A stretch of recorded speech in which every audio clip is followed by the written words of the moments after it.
Prazer estar aqui com vocês no Influence Summer, falando sobre produtividade e criatividade, como a gente pode usar a inteligência artificial para ajudar a gente nessas duas frentes. Mas antes de eu começar a falar sobre o conteúdo, eu queria fazer uma provocação.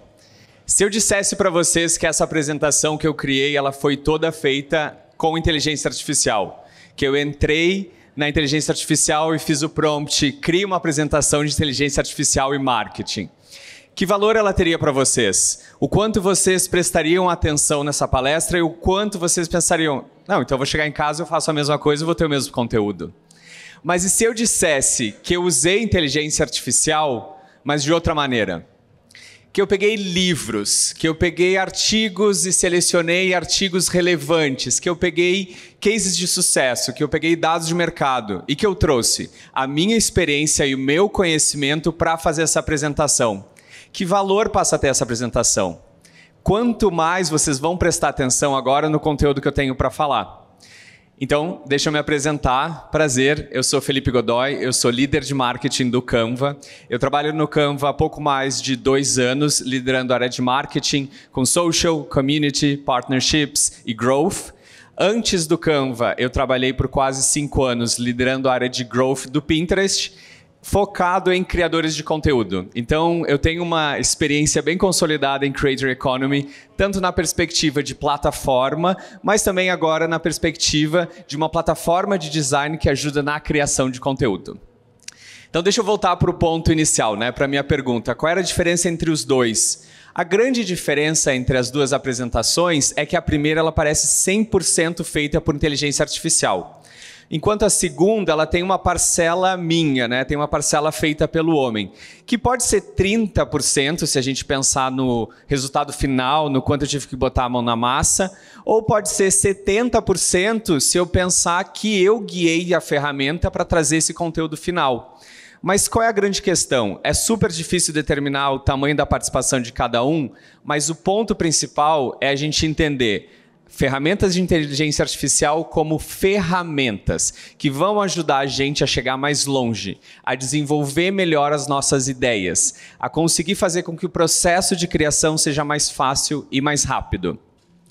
Porque no final das contas, será que a gente pode mesmo falar que inteligência artificial é inteligente? Isso demanda 3 palestras no mínimo, uma discussão muito mais aprofundada, mas a gente está discutindo hoje o quão inteligente é a inteligência artificial. O quanto, na verdade, a gente está falando de um processamento muito mais rebuscado e sofisticado de dados que apresenta os resultados de uma outra maneira para a gente. A gente até está discutindo hoje um problema futuro que vai ser quando a gente começar que a inteligência artificial se retroalimente da sua própria informação. E aí o quanto a gente vai confiar nessa informação. Mas isso é uma outra questão para a gente pensar depois. Mas o que eu quero trazer para cá é a gente não consegue dizer que a inteligência artificial é criativa.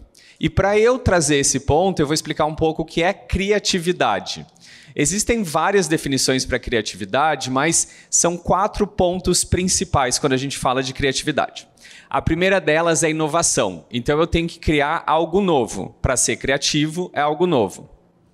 Para eu criar algo novo, eu tenho que usar a minha imaginação, porque no final das contas eu estou criando algo que eu não tenho como ver. Só é realidade dentro da minha cabeça.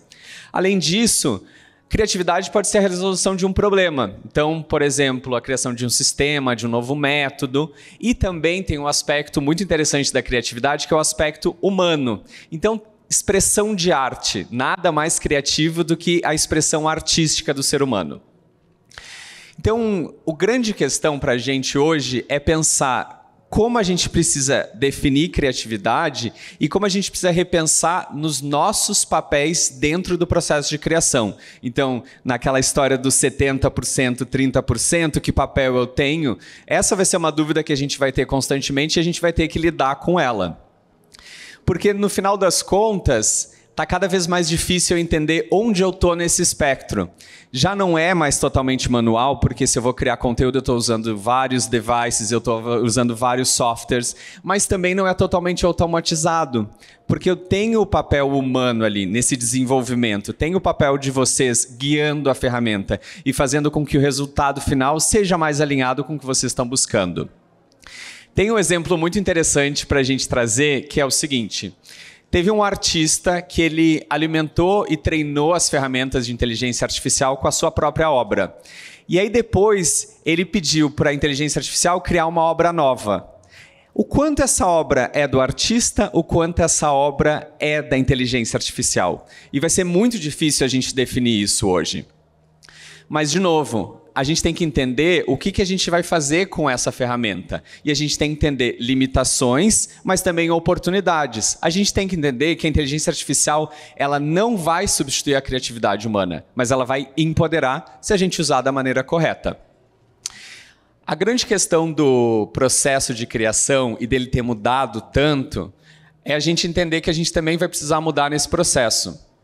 A gente vai precisar desenvolver habilidades novas. Então, se meu processo mudou, a maneira com que eu vou trabalhar nesse processo é diferente e as minhas habilidades também vão ser diferentes. Então, um dos grandes pontos para a gente pensar quando a gente fala de IA é a engenharia de prompt. Eu vou trazer um exemplo não ligado ao nosso dia a dia, mas muito mais simples para a gente entender. Imagina que você entrou na inteligência artificial e pediu para ela montar um roteiro de 5 dias numa viagem para a Europa. Ela com certeza vai montar alguma coisa e vai te entregar. Mas você falou se você quer ir no verão ou no inverno, você pediu os preços das passagens, você pediu o link de hotel e você falou que tipo de hotel você gosta. E aí eu acho que nesse momento, depois de um tempo já experimentando essas ferramentas, a gente entendeu que nem sempre a gente vai ter no primeiro retorno o que a gente precisa. A gente precisa ter essa conversa, essa iteração com a plataforma, para que a gente consiga ter o resultado final. Então, talvez não seja no primeiro prompt, mas talvez eu vá refinando esse resultado. E além disso, a curadoria também é super importante, porque eu tenho todos os resultados apresentados pela ferramenta. E à medida que eu vou selecionando os resultados, eu vou dando um feedback para a ferramenta de que aquele é o caminho que ela tem que seguir. Então é super importante a gente pensar nisso, em como a gente vai guiando esse processo até chegar no resultado esperado final. Mas vamos falar um pouco de Canva, Design e Inteligência Artificial. Para quem não sabe, e eu acho que todo mundo nessa sala mais que sabe, o Canva é uma plataforma de design gratuita. Talvez o que vocês não saibam é que é uma plataforma australiana, mas que já está no Brasil há mais de 10 anos. Hoje a gente tem mais de 4 mil funcionários e mais de 230 milhões de usuários mensais. O Brasil é o segundo maior mercado, então a gente tem um foco muito grande no nosso mercado, no Brasil, no desenvolvimento dos nossos produtos. E a gente teve mais de 16 bilhões de vezes as nossas funcionalidades de inteligência artificial usadas. Então, elas já estão sendo usadas e já estão sendo muito exploradas pelos nossos usuários. No Brasil, quando a gente fala de Canva, ele está super conectado com criadores de conteúdo e com pequenos negócios, mas lá fora a gente também conecta com grandes empresas, como Starbucks, Coca-Cola, Snapchat e outras. E por que o Canva é um sucesso? O Canva é um sucesso porque ele tornou o design algo simples e fácil, tornou o design acessível. E essa é a nossa missão, empoderar as pessoas para o design. Mas para a gente poder empoderar as pessoas, a gente precisa entregar um produto que ele seja acessível. E quando eu falo de acessibilidade, a gente tem vários aspectos aqui. O primeiro deles é o econômico. Então, o Canva é uma ferramenta gratuita que eu consigo desenvolver um trabalho com uma qualidade altíssima sem pagar nada por isso. A nossa versão paga custa R$ 34,90. Então, ela é também um ótimo preço para um pequeno negócio que vai com certeza conseguir pagar por isso. Além disso, é uma ferramenta acessível porque a gente consegue fazer com que o usuário, de maneira intuitiva, já use a plataforma. Eu não preciso fazer um curso, eu não tenho que fazer longos treinamentos para conseguir usar a plataforma. Então, a gente consegue atingir a nossa missão porque a gente entrega um produto que é muito mais simples e fácil de ser usado e consegue agilizar todos os processos. E a inteligência artificial, ela entra para ajudar a gente a chegar ainda mais longe. Então, tornar esses processos ainda mais simples e ainda mais fáceis e ainda mais rápidos. Um exemplo disso é esse vídeo. Imagina 5 ou 7 anos atrás, eu remover o fundo desse vídeo, adicionar a motion, adicionar a copy, fazer todas essas transições. O tempo que eu ia gastar com isso. E hoje eu faço isso em minutos. Então, a gente já tem vários exemplos de como a inteligência artificial e todos os recursos estão agilizando o nosso processo. Quando o Canva começou, a gente tinha um ecossistema de design super complexo. Então, para fazer um design, para eu chegar no meu post final, eu precisava usar várias plataformas. E aí era super complexo, porque cada plataforma eu tinha que estudar, eu tinha que entender, eu tinha que pagar, e elas eram caras. Então, no final, era um processo super demorado e custoso para o usuário. Por isso que a nossa ideia foi incorporar tudo que você precisa com relação ao design. Então, em uma única plataforma, você consegue fazer do começo ao fim o que você precisa para chegar no resultado esperado dentro das demandas de design que você tem, dentro das demandas de criação de conteúdo. E quando a gente olha para o ecossistema de inteligência artificial hoje, ele é muito semelhante. Eu tenho um ecossistema super fragmentado, com milhares de soluções e milhares de soluções que estão sempre sendo lançadas. Tanto que a gente fez uma pesquisa no ano passado com diretores de marketing de diversos países, inclusive do Brasil, e 69% deles disseram que a gente tem ferramentas demais. Eles disseram que é super difícil continuar se mantendo atualizado, que eles se sentem pressionados a aprender sempre coisas novas. E uma coisa que a gente tem que entender é que o usuário final está tocando a vida dele, está construindo a carreira dele, está construindo o conteúdo dele. Então, é difícil a gente também imaginar que o usuário vai conseguir se manter atualizado com tantas novidades sendo lançadas de maneira tão rápida. E por isso que o Canva, de novo, tem essa perspectiva de trazer tudo que eu tenho desse ecossistema para dentro de uma plataforma única. Então, eu já sei como trabalhar com Canva, eu já sei como os processos funcionam aqui, só que agora eles vão ser empoderados pelas ferramentas de inteligência artificial. Então, a gente incorpora a inteligência artificial de uma maneira a agilizar os processos que os usuários já conhecem. Então, isso torna muito mais fácil, porque o aprendizado é mais rápido e essa barreira de conhecimento não existe mais. Alguns exemplos disso são, por exemplo, a escrita mágica. E eu comecei pela escrita mágica porque quando a gente fala de IA, eu acho que esse é o primeiro exemplo que vem à mente de todos. É uma ferramenta generativa, eu tenho um prompt, que é uma solicitação, e aí o resultado disso vai ser um texto. Então, eu preciso criar um plano de negócios, um plano de marketing.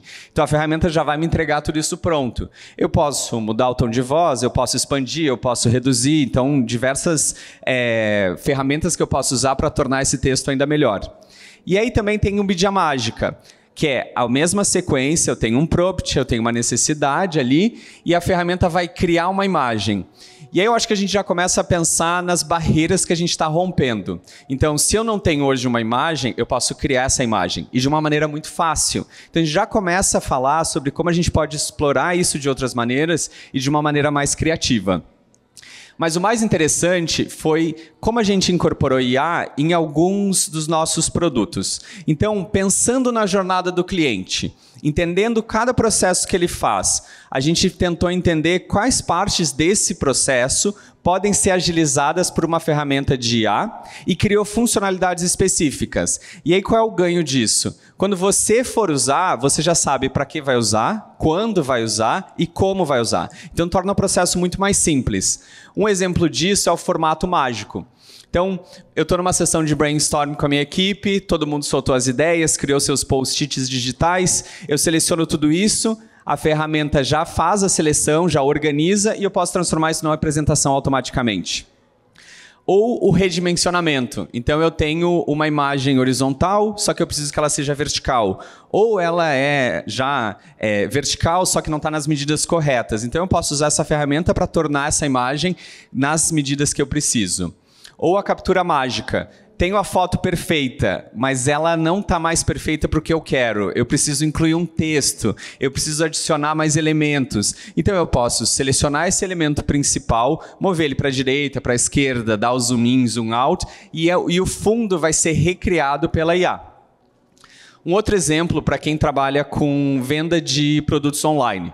A gente sabe que é super importante a gente ter fotos muito boas dos produtos, mas também é muito bom a gente ter foto desse produto em cenas específicas, para conectar melhor com as pessoas, para elas entenderem como usar. E essa ferramenta ela é muito interessante, porque eu posso pegar uma imagem que já existia, adicionar ao meu produto, e a ferramenta de fusão vai trabalhar com cor e sombra para que a imagem fique mais natural dentro da imagem que já estava lá sendo criada. Para quem trabalha com vídeo, que eu acho que é todo mundo aqui, a gente tem uma ferramenta de destaques. Eu acho que o vídeo ele tem várias complexidades maiores do que o conteúdo estático, e eu acho que uma delas é a gente pensar no tempo ideal do vídeo. A gente tem plataformas que são melhores para vídeos longos, a gente tem plataformas que são melhores para vídeos curtos, e até mesmo esses vídeos curtos eles já estão mudando. Era 30 segundos, passou para 45, a gente aceitou 1 minuto, agora já tem 3. Então, como é que a gente, na criação do nosso conteúdo, pode aproveitar todos esses momentos e não perder nada, não perder esse conteúdo, otimizar esse conteúdo que foi criado? E aí os destaques servem para isso. Eu pego um conteúdo maior, a ferramenta já faz os recortes necessários de maneira automatizada, então não preciso manualmente ficar recortando esse vídeo e já me entrega esses cortes prontos. E a gente sabe que isso é uma baita tendência. Então eu tenho podcasts que duram 45 minutos, 1 hora, e depois eu tenho os cortes específicos para poder entregar esse conteúdo em outras plataformas e aí conectar de vez com a minha audiência. E por último, eu queria mostrar a nossa ferramenta de otimização de voz. Eu acho super interessante a gente pensar como cada plataforma trabalha o conteúdo, e a gente tem várias plataformas de vídeo onde um vídeo mais descolado, mais relaxado, mais amador, entre aspas, faz mais sucesso, porque ele é mais natural. Até uma tendência que a gente viu recentemente de começar o vídeo gravando e soltando ele assim para dar aquela tremidinha, para dar aquela naturalidade, para engajar com a galera. Isso é legal, isso é bacana, mas uma coisa que nunca vai gerar engajamento é ruído em vídeo, áudio ruim. A pessoa só vai assistir se estiver no mudo e tiver legenda. Senão ela não vai assistir, ela vai pular o seu vídeo. Mas a gente está gravando às vezes em casa e o vizinho começou uma obra. Eu estou gravando na rua e tem o trânsito. Então, ao invés de eu gravar tudo de novo, eu consigo fazer com que a ferramenta limpe os ruídos e destaque apenas a minha voz. Assim eu já consigo fazer com que eu não precise produzir outro vídeo, eu aproveito o meu vídeo que vai ter a qualidade necessária. E são diversas outras ferramentas que a gente tem disponíveis e todas elas muito fáceis de usar, porque a gente realmente entendeu a demanda do usuário e como facilitar esse processo. Mas a gente sabe que IA continua inovando e continua de uma maneira muito acelerada trazendo inovação para o nosso mercado. Então, se hoje a gente se surpreendia do quanto a gente conseguia mexer com uma imagem, da gente colocar a pessoa em cada lugar ou da gente adicionar elementos, quem não viu aqueles vídeos onde as pessoas mostram 5 canetas, 5 canecas e perguntam qual é real, qual não é? Eu errei vários. E assim, é muito difícil hoje a gente entender e diferenciar. E vai ficar cada vez mais difícil, porque os vídeos estão ganhando muita qualidade. Está ficando cada vez mais fácil você produzir um conteúdo de extrema qualidade com poucos recursos. O processo de criação mudou. Isso está claro, mostrei, provei. Porque ele ficou mais fácil, mais rápido e mais barato. Então, no final das contas, o que eu quero dizer para vocês é que o processo de criação ele está mais acessível. Mais pessoas vão conseguir usar essas ferramentas porque elas estão mais fáceis de usar, elas estão mais acessíveis porque elas estão mais baratas e elas também estão mais rápidas. Então, o volume de criação vai ser muito maior. E agora é o momento onde a gente junta produtividade com criação, porque até agora eu falei bastante sobre o processo de criação ser rápido, o processo de criação ser acelerado, o quanto isso vai fazer me ajudar. Mas qual o ponto da criatividade? Como é que eu consigo trazer a criatividade para essa jogada? Na mesma pesquisa que a gente falou com diretores de marketing, a gente perguntou, você acha que a IA está ajudando na criatividade do seu time? E 69% disseram que sim. E eu acho importante a gente pensar, mas por quê? Existem 2 grandes pontos para a gente trazer aqui. O primeiro é, eu estou reduzindo as tarefas repetitivas. Se antes eu passava horas criando alguma coisa, eu tinha que fazer aquilo durante horas e eu tinha que repetir aquela tarefa várias vezes, hoje eu consigo criar de uma maneira muito mais fácil, muito mais rápida. Então eu acabo liberando o meu time para outras atividades. E eu também criei possibilidades infinitas. Então, eu não tenho a imagem, eu vou criar. Eu não tenho o vídeo, eu vou criar. E aí a questão que fica é, se tudo posso, o que eu quero? Porque se eu posso fazer o que eu quiser, o que realmente eu quero? Então esse é o ponto que a gente tem que trabalhar na criatividade. A gente tem que começar a explorar ideias novas porque as possibilidades estão aqui. Então, quando a gente melhora o processo criativo, a gente permite que a criatividade aflore. A gente permite um campo mais fértil para que ela realmente se sinta mais fortalecida e empoderada. Porque tem um ponto muito interessante. Se até pouco tempo atrás qualidade não combinava com quantidade, isso mudou. Até pouco tempo atrás, se eu ia fazer algo com qualidade, eu ia gastar muito tempo fazendo aquilo, então eu jamais teria quantidade. Mas se eu tinha quantidade, ia ser rápido, então não ia ter qualidade. Mas hoje, com as ferramentas que a gente tem disponíveis, a gente consegue ter os dois. Mas não só isso. Hoje, o mercado pede isso. Eu preciso ter uma quantidade de conteúdos muito grande para eu conseguir construir a minha presença digital. Eu tenho que estar presente em diversas plataformas, então a quantidade é importante, mas a qualidade também é muito importante, porque eu não posso estar lá de qualquer maneira. Por mais amador, como eu falei, que parece o vídeo, ele tem toda uma narrativa e um storytelling para conectar e engajar com a minha audiência. Então eu preciso ter qualidade. E eu acho que essa é a grande questão. Hoje eu consigo ter os dois. E aí o que eu vou fazer com isso? 3 pontos principais que eu queria trazer para vocês, da gente pensar nesse novo cenário e como a gente explora isso de uma maneira melhor. Então o primeiro deles é criar várias versões. Então, se hoje o meu processo está muito mais rápido, mais fácil, eu posso criar várias versões do meu post, do meu conteúdo. Testar e aprender, isso é muito importante, porque a nossa audiência muda, as plataformas mudam, o algoritmo muda. Então, é super importante a gente manter o aprendizado. E eu vou falar mais sobre isso depois. E um outro último ponto é seja mais ousado. E eu vou explicar isso aqui rapidinho. Quando a gente fala de criar várias versões, a ideia aqui é a gente explorar possibilidades. Então imagina que, à medida que eu vou criando novas versões, eu vou entendendo o que eu posso criar, o que está mais alinhado com a minha expectativa, quais são as possibilidades desse conteúdo que eu estou trazendo e o que está mais alinhado com o que eu espero. É quase um processo de eu entender o meu conteúdo, é quase um feedback interno. Depois tem testar e aprender. Então é esse feedback externo. Eu estou ouvindo a minha audiência. Isso é importante da gente fazer constantemente. O que geralmente a gente faz é testar várias vezes. Então eu ponho todo esse conteúdo, eu posto, mas eu estou realmente aprendendo? E aí eu acho que esse é um processo interessante para a gente pensar. Porque quando eu penso na criação de conteúdo, é super importante a gente entender quais caminhos eu vou seguir que vão gerar melhores resultados. Então, botei vários conteúdos, postei. Quais geraram melhores resultados? Eu tenho que trazer isso para a minha criação de conteúdo. E aí você pode, inclusive, usar a IA para isso. Então, imagina, eu fiz 10 posts, eu tenho o resultado desses 10 posts, eu subo todos esses resultados, todos esses conteúdos dentro das plataformas de IA, e eu pergunto, por que os conteúdos XYZ tiveram melhores resultados? O que eles têm em comum? E aí eu posso aproveitar esse aprendizado para incorporar nas minhas criações futuras. Então a gente pode aproveitar essa ferramenta para realmente gerar esse aprendizado e incorporar na minha estratégia de conteúdo.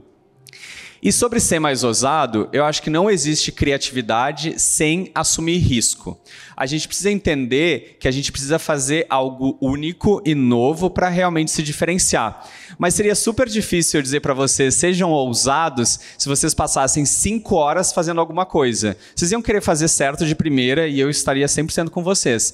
Mas se agora eu tenho um conteúdo novo, talvez em 15 minutos, eu criei alguma coisa de uma maneira muito mais rápida, talvez em meia hora, então talvez eu tenha mais espaço para experimentar. Talvez eu tenha mais espaço para explorar uma ideia que eu não tenho certeza se ela vai ser boa, mas se ela for boa, ela vai ser muito boa, porque ela vai me diferenciar no mercado, ela vai fazer com que meu conteúdo crie uma conexão diferente com a minha audiência. Então, a ideia é a gente realmente explorar coisas novas. Porque a gente sabe, o que é igual não dura muito. A gente sabe que algumas tendências vêm, todo mundo faz o seu e daqui a pouco vai embora, 2 dias depois ninguém mais fala disso. Então a gente precisa realmente pensar o quanto a gente consegue usar as ferramentas para construir a nossa diferenciação. Porque a grande mensagem que eu queria deixar com vocês é que no final das contas é a criatividade que vai diferenciar vocês. Todo mundo tem acesso e todo mundo cada vez mais vai ter mais acesso a ferramentas que vão conseguir produzir conteúdos maravilhosos. Mas como cada um vai usar, vai ser a grande diferença. Tá certo? Muito obrigado. Prazer estar aqui com vocês.